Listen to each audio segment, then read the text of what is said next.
Ah, the Ford Mustang, America's most beloved sport coupe, turned econo box, turned pony car, turned sports car, turned electric crossover.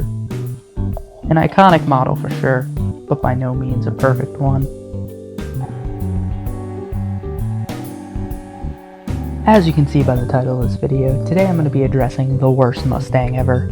But not this worst Mustang ever, because I find it unjust to trash a car I've never had first-hand experience with. I mean, the thing hasn't even come out yet. Instead, we'll be taking a look at this worst Mustang ever, because even though I've never driven one of these either, it's got a longer Wikipedia article. So, what exactly is this worst Mustang ever?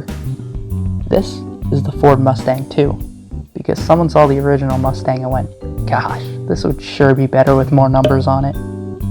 Released in 1973 for the 1974 model year, the Mustang II is best known for its deviation from the Mustang's previous designs, and more importantly, its downsizing in the power department.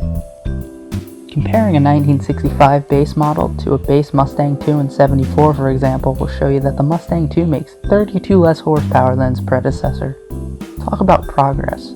To make matters worse, did you know that for the 1974 model year, Ford's pony car Golden Child didn't even offer a V8? This omission effectively killed the Mustang II on arrival for the enthusiast crowd.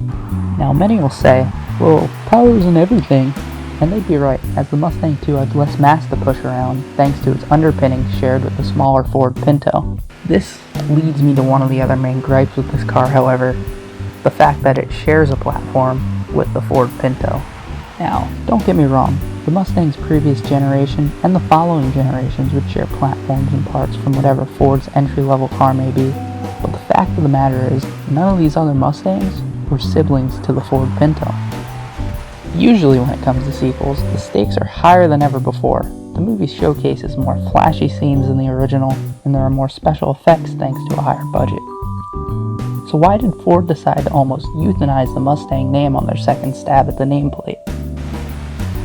Well, funny enough, the answer to this question, and more, lies in a little-known thing called the economy, and more specifically, oil prices and the economy.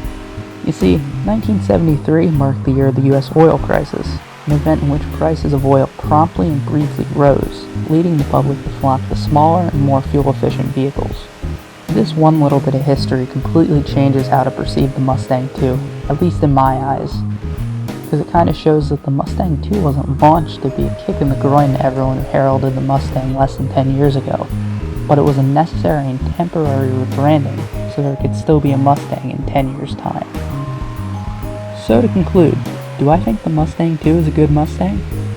No, not at all. Do I think the Mustang II made a good car in general? No, not really. But at the expense of the Mustang's performance and desirability, Ford dumbed down their icon so that it could continue to exist. A difficult decision to make that ultimately paid off considering the Mustang lives on to this day.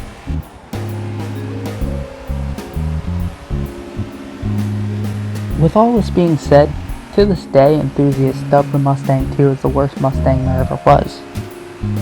But they're all wrong. They're overlooking the fact that the worst Mustang is any Mustang leaving a car show.